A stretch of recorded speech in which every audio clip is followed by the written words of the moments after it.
Hi guys, okay, great. So we are on question 252, Milo. So this question, again, I'm sure you've read through it. It's now just sort of looking at what's going on here. So we have this scenario. We'll pretty much go straight into the chart, and this is this whole maxi-min, maxi-max, no regret type of question. It's really important to be very clear that there are two types of questions that can be asked here.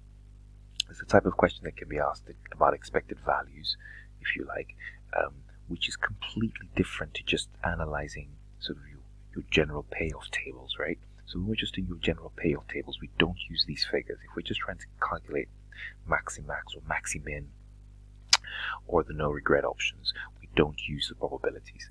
But then we do get questions where we have to use the probabilities, and we'll look at those. But really important. So here's the situation. You don't know, you have these demand sort of options. This is what people are willing to kind of demand. These are the demand levels, so to speak. 450, 627, and 960. You don't have any power or control over these demand levels. You don't. This is what you do have power over, though. You may choose to supply 450, you may choose to supply 620, you may choose to supply 775, you may choose to supply 960. And these are the sort of payoffs that come as a result of your decision to supply these figures. And these are really the consequences. The idea that if you supply 450 items when the demand is 450, well, you make 1,170. But if you supply 620 items when the demand is 450, well, you only make 980 because you would have supplied too much, and then the cost of that extra, if you like, 170 items in terms of the materials would have gone to waste, pretty much, because the key point is the argument here is this food is freshly prepared and cannot be stored. So that's what's really causing this loss here. I mean, you're supplying 960 when demand is only 450, so you don't really want to do that. You don't want to be supplying more than the demand is. So I think it's getting an understanding of what's taking place, and it makes it easier to look at the questions. Now, again, like I say, because I think you've already you must have already had a go at this question. It says if it adopts a maxi-min approach. So now the question here is, what does that even mean? You see this word maxi-min. What we're trying to do here is that he is trying to sort of, the argument here is that he is a pessimist. And he's trying to first of all understand what is the worst case scenario. I will find what the worst case benefit is for each of my supplies when I choose to supply each, and whatever that worst case is, I will pick the best of that. So I will maximize, if you like, the minimum return on each supply effort I go with. That's what's happening here.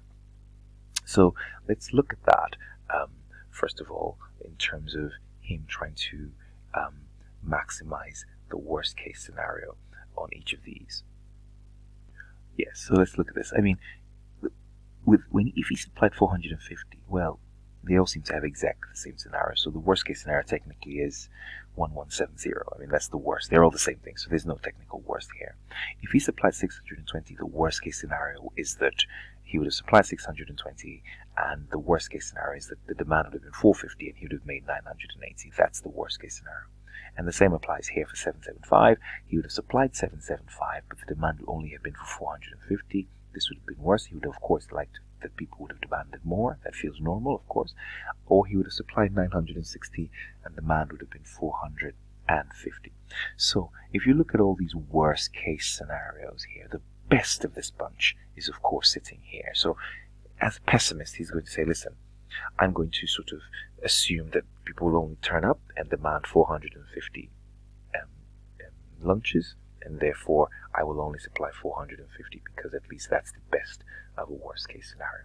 So the answer here, if you like, is to supply 450 lunches because at least he will get this 1170. So the answer here is A.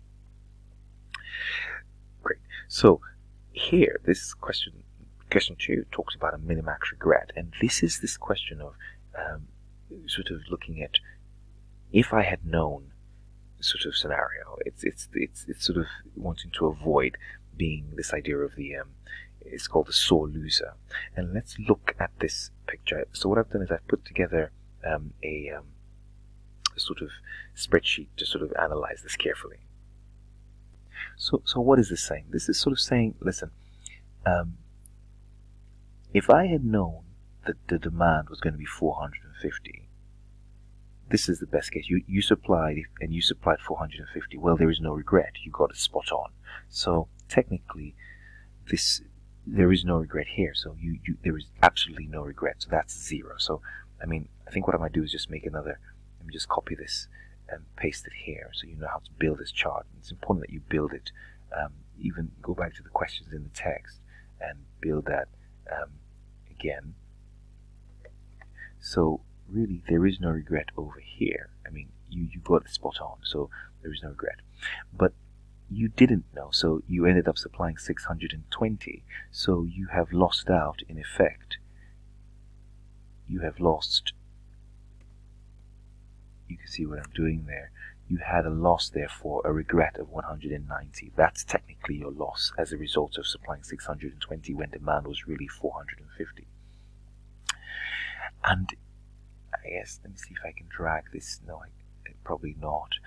And so applying this here as well, if you had known the demand would have 450, you would have supplied 1170, but you didn't. You supplied 775. So therefore, you have lost out again, if you like, on that minus 810. So that's your loss over there, 360.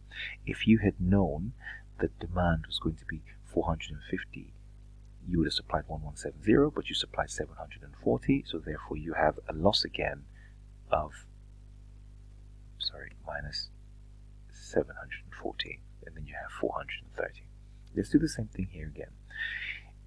Well, I mean, again, the best case scenario is demand would have been 620, and best case scenario you would have supplied 620. So of course here there is no regret.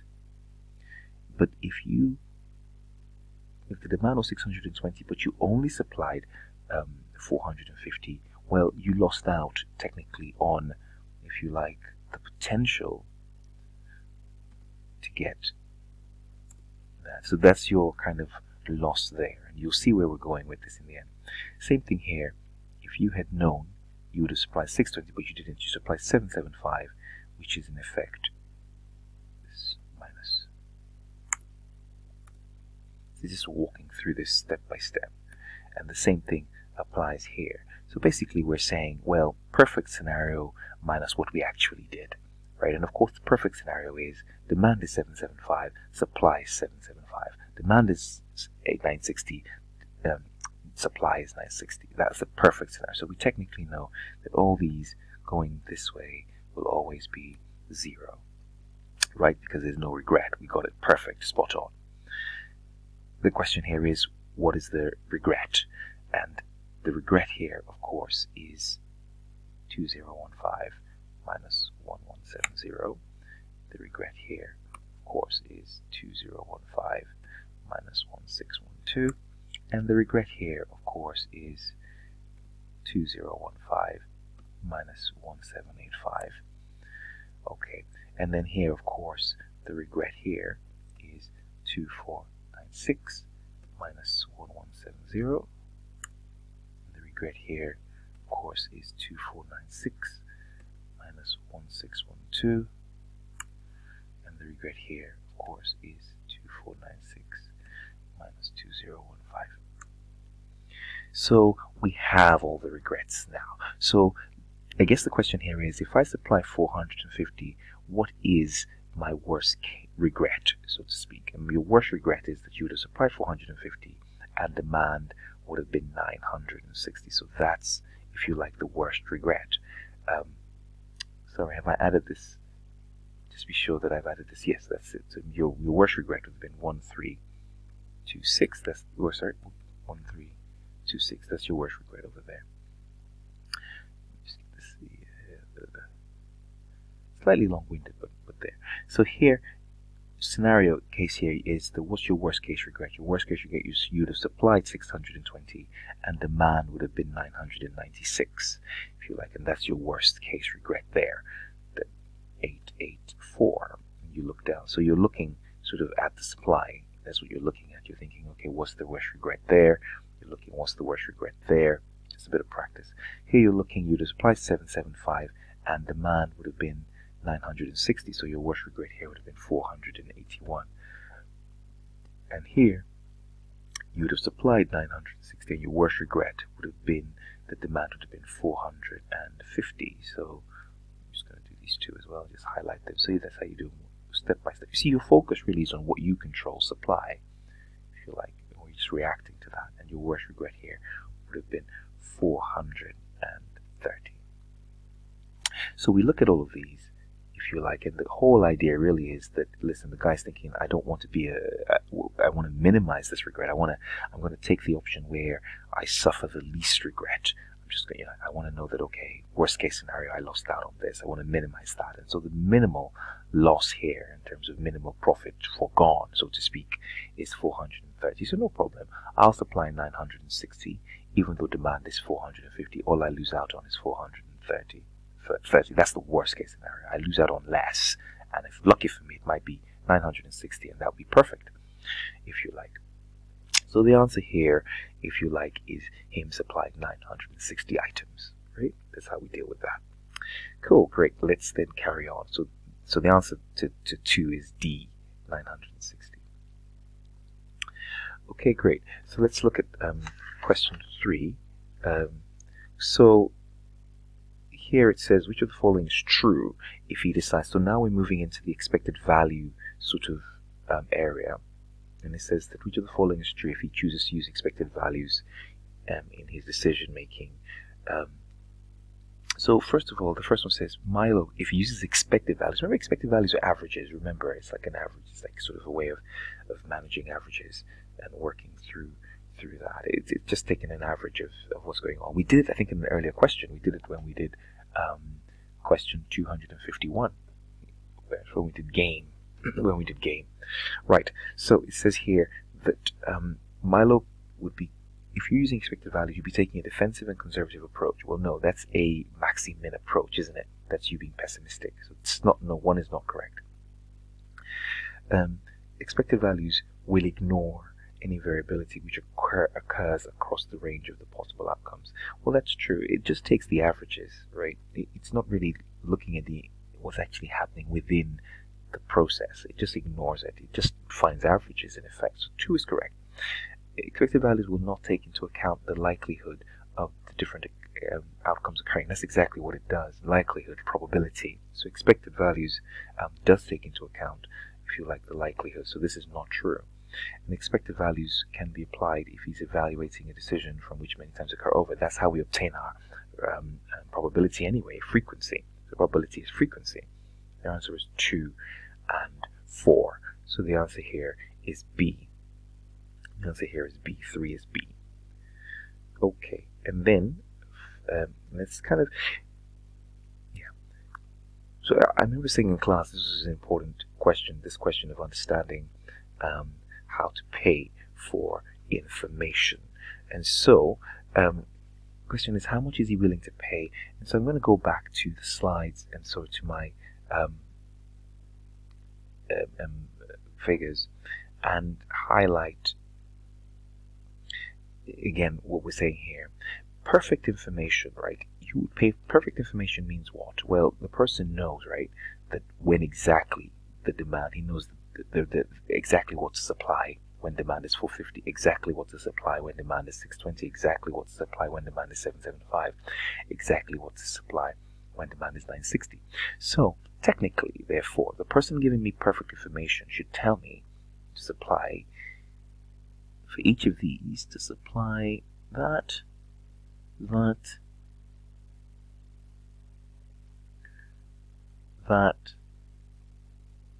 that. So perfect information, because somehow he's inside, he's in the heads of the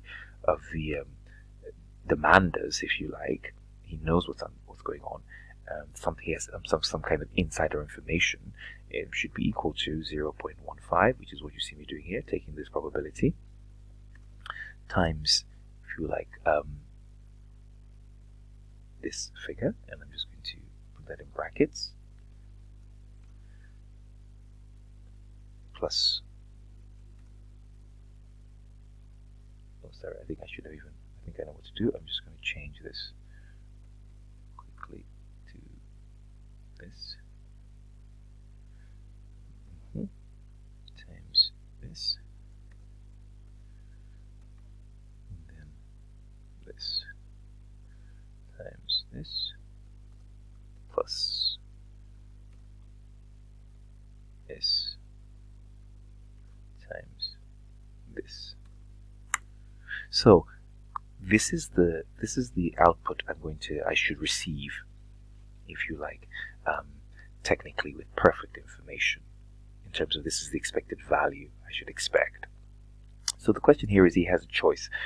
He could pick. The question is he could say to himself. The argument here is going to say, well, I mean, I could have chosen. I could have chosen to supply 450. I could have chosen to supply 620. I could have chosen to supply 775. I could have chosen to supply 960. What are you bringing to me? So if he chooses to supply 450, well, the best case scenario, the best result he's going to get, pretty much, is, and hopefully, I think what I'm going to have to do is, so that I do this once, I'm going to I'm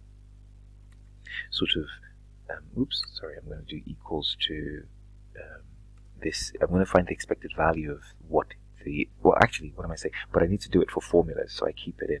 I'll find 0.15 times this, plus 0.3 times this, plus 0.4 times this. So basically find out what the expected income would be if he supplies 450 items. I mean, what's he going to get if he supplies? What's the average, basically, of supplying this? That's what these expected values are doing, right? So I'll do that times this. But I think what I might do is, so that I can fix these figures, I might just put you have to use a calculator, but I guess because I'm on a computer I can afford to do this.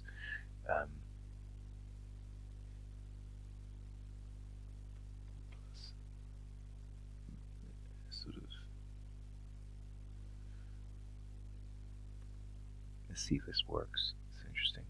Sorry, it's taking time. Star, and then we have star here, and then we have plus again, and we have dollar sign, and we have the dollar sign,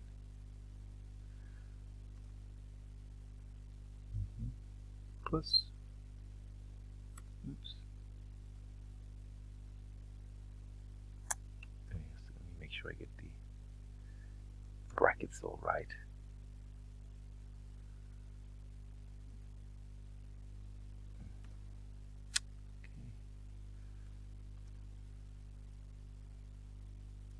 Sorry, I'm just getting all my brackets right so that I don't miss out anything.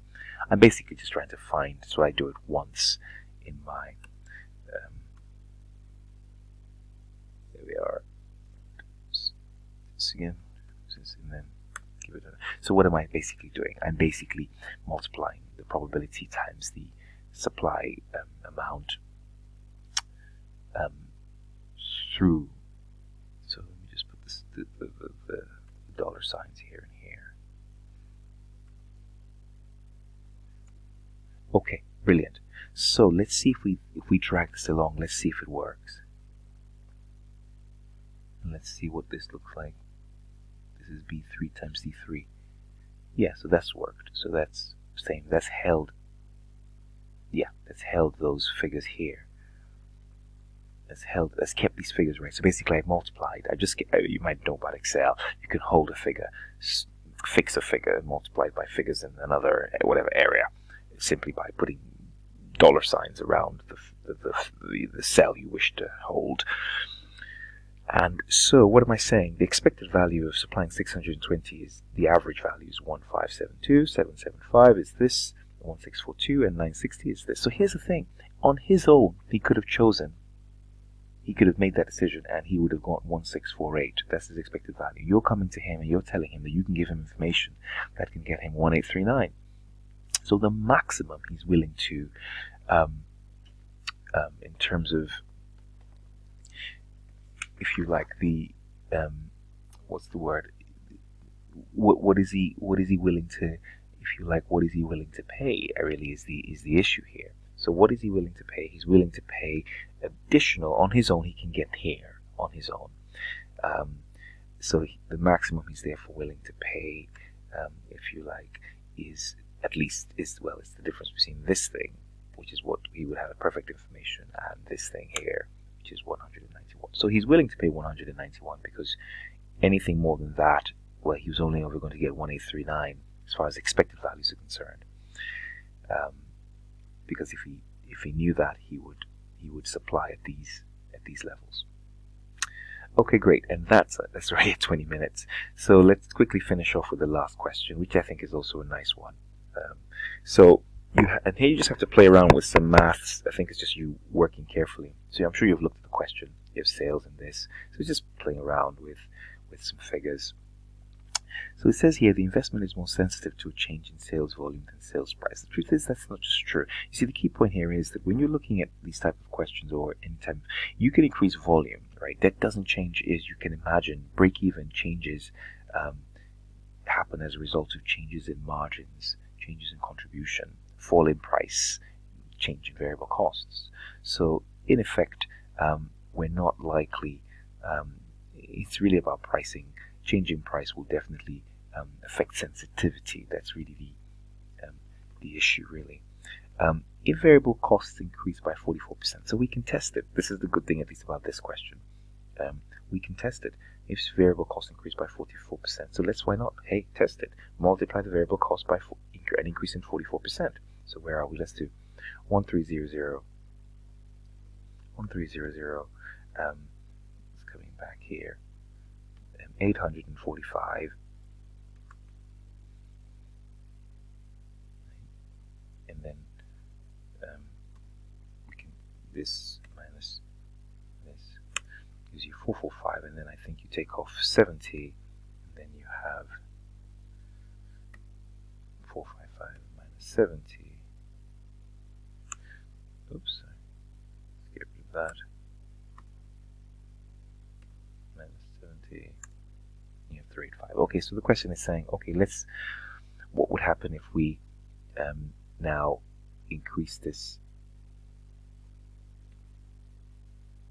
by 44%? So I'm going to multiply it by 1.44, and what do I have? And so I've changed that. That's now this. That's become this minus this, taken away. So we still have a profit, so that's wrong. Right? It says it there. You can see it there straight away. We can see that definitely that didn't happen.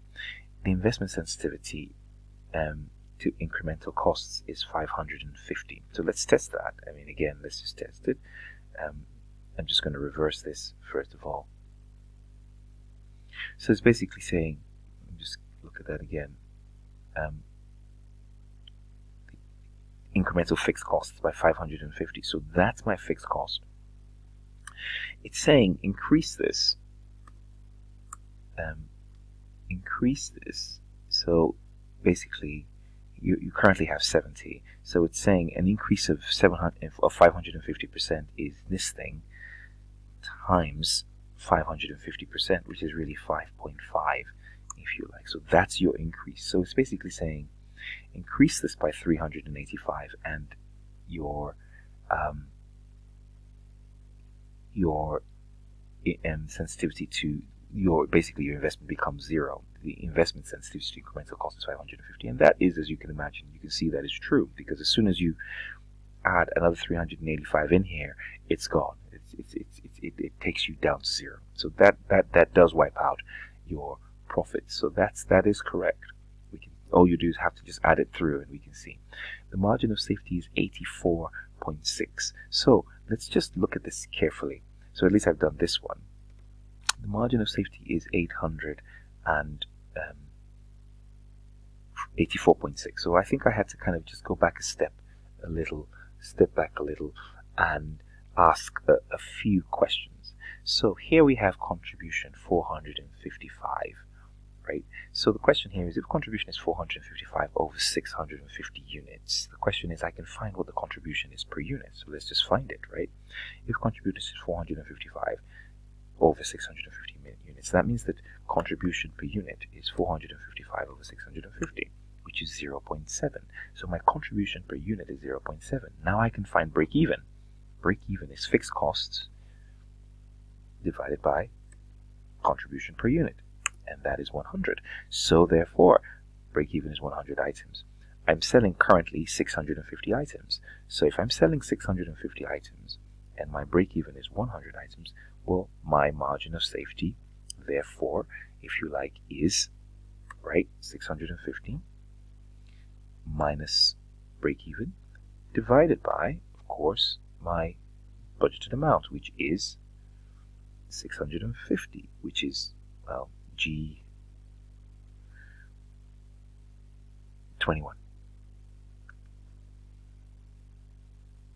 Right? I mean, that's what we're dealing with here. And so enter that, and then you have, of course, if I turn this into a percentage, where's my percentage button? This is, of course, well, 85% is rounding up. So that is correct. That is my margin of safety. So your aim is to, of course, go back, kind of work out what the find out what the contribution is per unit, and then find out what the contribution is per, what the break even is, and then compare that to your actual number of units in your home and dry. Cool, great stuff. That is question Milo 252. See you at 253.